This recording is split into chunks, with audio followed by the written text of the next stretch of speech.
ओम नमो भगवते वासुदेवाय। ओम नमो नारायणाय। कृष्णाय वासुदेवाय हरे परमात्मने प्रणति क्लेशनाशाय गोविंदाय नमो नमः। गुरुर्ब्रह्मा गुरुर्विष्णु गुरुदेवो महेश्वरा। गुरु साक्षात् परब्रह्म तस्मै श्री गुरुवे नमः। मनोजवं मारुतितुल्यवेगं जितेन्द्रियं बुद्धिमतां वरिष्ठं वातात्मजं वानरयूथमुख्यं श्रीरामदूतं शरणं प्रपद्ये। प्रिय भगवत कथा रस के रसिक जन, आनंद कंद परमानंद अकारण करुणावरणालय भगवान की कृपा से हमने और आपने श्रीमद् भागवत महापुराण के द्वितीय स्कंध के चतुर्थ अध्याय की कथा का श्रवण किया।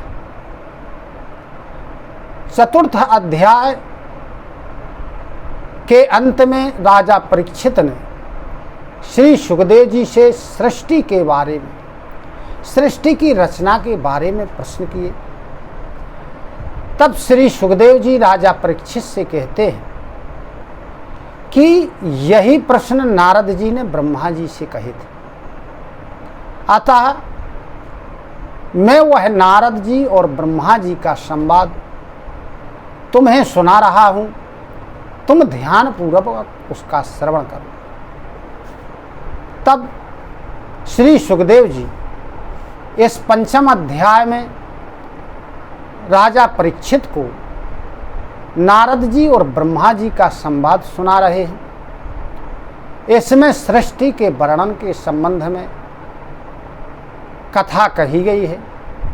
नारद जी ब्रह्मा जी से पूछते हैं, क्या कह रहे?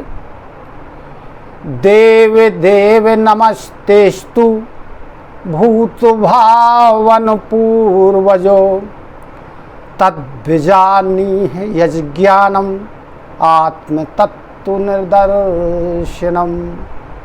नारद जी कहते हैं कि हे पिताजी, आप केवल मेरे भर पिता नहीं, आप इस सारी सृष्टि के पिता हैं, इसके रचयिता हैं। समस्त देवताओं में आप श्रेष्ठ हैं। इस सृष्टि की रचना आपने ही की है। मैं आपको बारंबार प्रणाम करता हूं। आगे नारद जी ब्रह्मा जी से कहते हैं कि आप मुझे वह ज्ञान दीजिए जिस ज्ञान के द्वारा आत्म तत्व का साक्षात्कार हो जाता है। इस प्रकार नारद जी ब्रह्मा जी से अब आगे अनेक प्रश्न कर रहे हैं। नारद जी ने ब्रह्मा जी से पूछा, प्रश्न किया कि इस संसार का लक्षण क्या है, इसका आधार क्या है, इसका निर्माण किसने किया है और किस में इसका प्रलय होता है, यह किसके अधीन है और वास्तव में जो यह संसार है यह है क्या वस्तु। आपको जो यह ज्ञान है वह ज्ञान कहाँ से प्राप्त हुआ, आप किसके आधार पर ठहरे हुए, आपका स्वामी कौन है, आपका स्वरूप क्या है, और जो पंचभूतों के द्वारा आप प्राणियों की सृष्टि कर लेते हैं, एक कैसे कर लेते हैं। इस प्रकार आप मुझको समझाइए जिससे मुझे ठीक ठीक बात समझ में आ जाए। तब ब्रह्मा जी नारद जी से कहते हैं, सम्यक कारुणिकस्येदं वत्सते विचिकित्सितं यदहं चोदितः सौम्य भगवद्वीर दर्शने। ब्रह्मा जी कहते हैं कि हे नारद जी, तुमने जो प्रश्न किए हैं वह जीवों के प्रति करुणा भाव से भरे हुए हैं, क्योंकि जब इन प्रश्नों का उत्तर दिया जाएगा तब भगवान के गुणों का गान होगा और इससे भगवान के गुणों का गान करने की प्रेरणा प्राप्त होती है।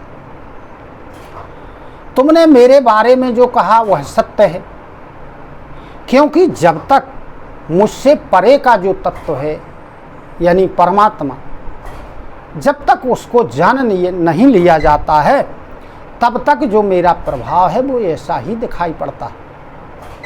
वास्तव में मेरा उतना प्रभाव है नहीं है, लेकिन वह दिखाई पड़ता है जब तक व्यक्ति भगवत तत्व को जान नहीं लेता।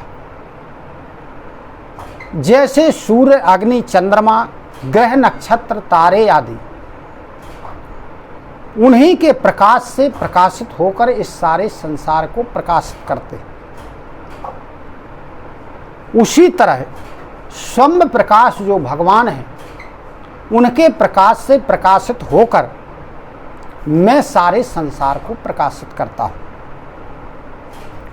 और उन्हीं की माया से मोहित होकर लोग मुझे जगतगुरु कहते हैं।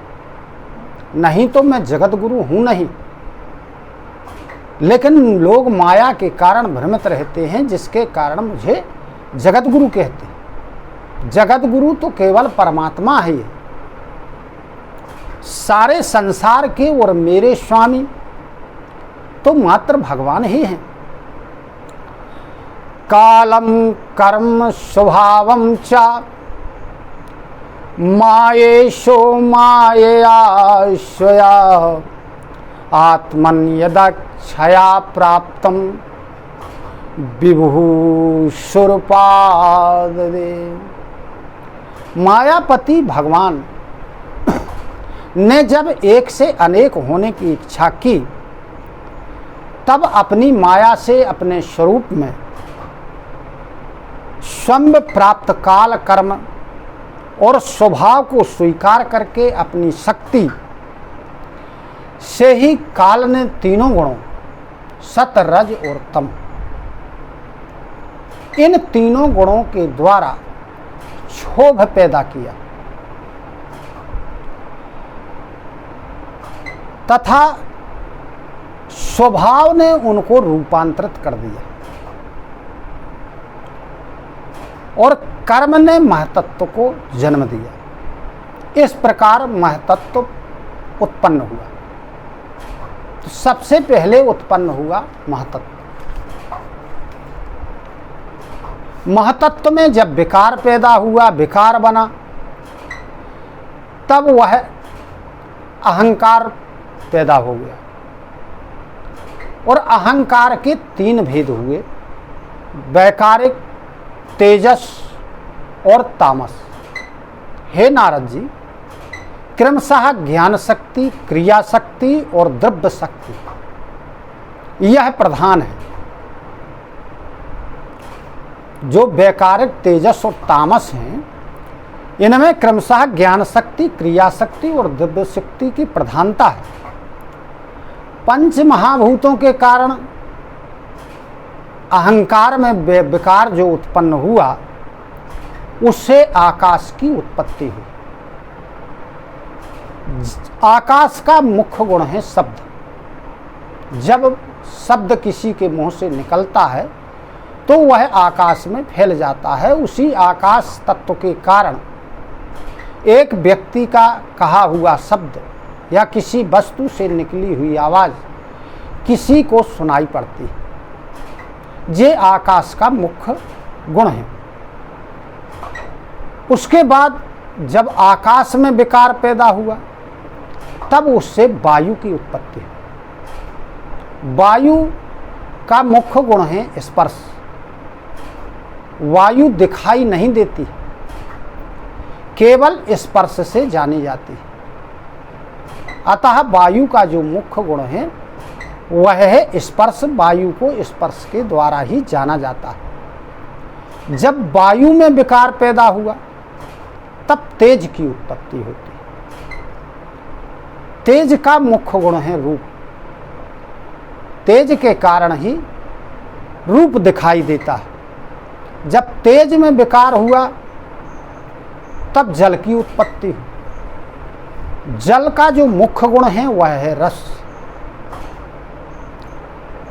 जब जल में विकार पैदा हुआ तो पृथ्वी की उत्पत्ति हुई और पृथ्वी का मुख्य गुण है गंध। इस प्रकार तेजस अहंकार के विकार से श्रोत, त्वचा, नेत्र, जिह्वा और घ्राण, ये 5 ज्ञानेंद्रियां, वाक, हस्त, पाद, गुदा, जननेन्द्रिय, ये 5 जननेन्द्रियां उत्पन्न हुई। इस प्रकार ब्रह्मा जी नारद जी को शुरुआत से सृष्टि का वर्णन सुना रहे हैं। आगे ब्रह्मा जी नारद जी से कहते हैं, यदेते संगता भावा भूतेन्द्रिय मनोगुणः इदायतन निर्माणे नाशे किर ब्रह्मवित्तम। हे नारद, जिस समय में पंचभूत, इंद्रिय, मन और सत्व आदि तीनों गुण ये संगठित नहीं थे, तब जो साधन रूप यह शरीर है,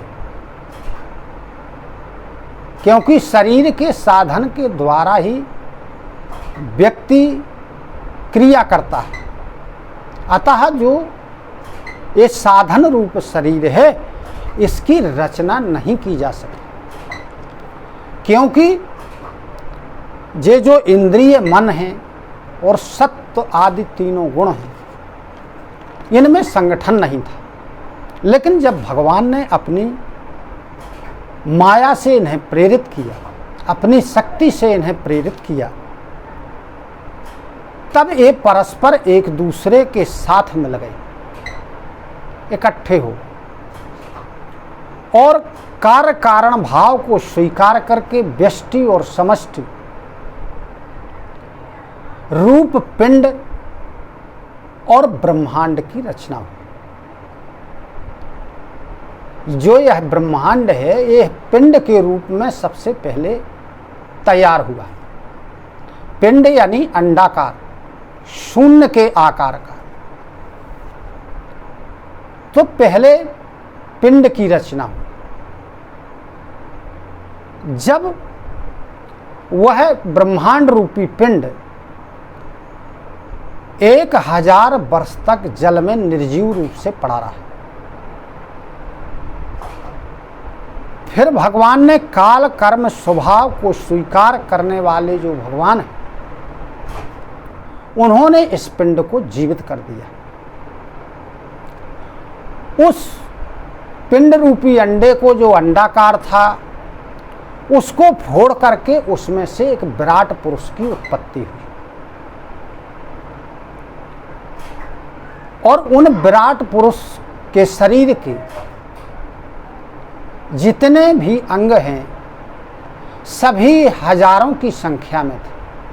हजारों मुख, हजारों नेत्र, हजारों भुजाएं, हजारों कान, हजारों पैर, हजारों सिर। इस प्रकार जो विराट पुरुष उस अंडाकार ब्रह्मांड में से प्रकट हुआ या जिसकी उत्पत्ति हुई, वह उसके जो अंग थे वह हजारों की मात्रा में थे।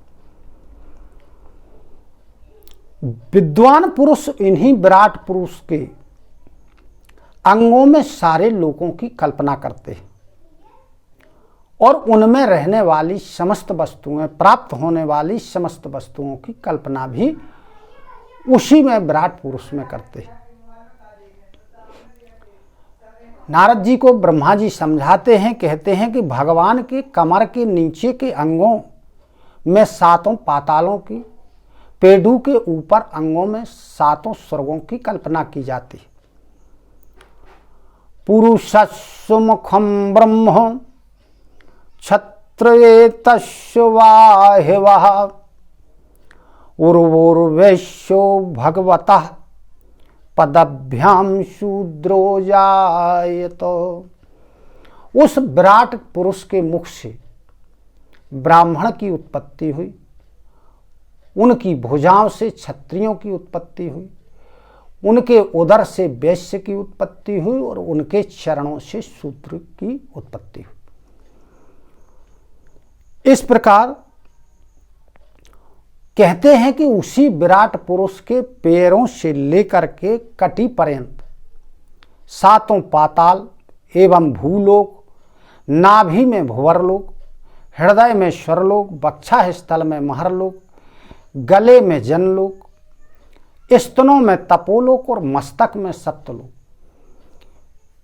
कमर में अतल, जांघों में वितल, घुटनों में सुतल लोक, जंघाओं में तलातल, एड़ी के ऊपर की गांठों में महातल, पंजों और एड़ियों में रसातल, तलुओं में पाताल समझना चाहिए।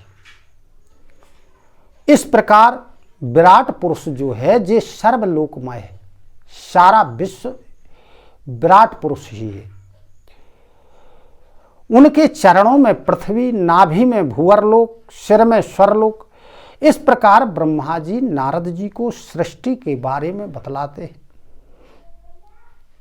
अब इसके बाद 6वें अध्याय में इसके आगे की कथा ब्रह्मा जी नारद जी को सुनाएंगे। सुखदेव जी राजा परीक्षित को और सूत जी शौनक आदि ऋषियों को। इसके आगे हम 6वें अध्याय की कथा का श्रवण करेंगे। इसी के साथ सभी को सादर नमन। ओम नमो भगवते वासुदेवाय। ओम नमो नारायणाय। कृष्णं नारायणं वंदे, कृष्णं वंदे व्रजप्रियं, कृष्णं द्वैपायनं वंदे, कृष्णं वंदे जगद्गुरुम्।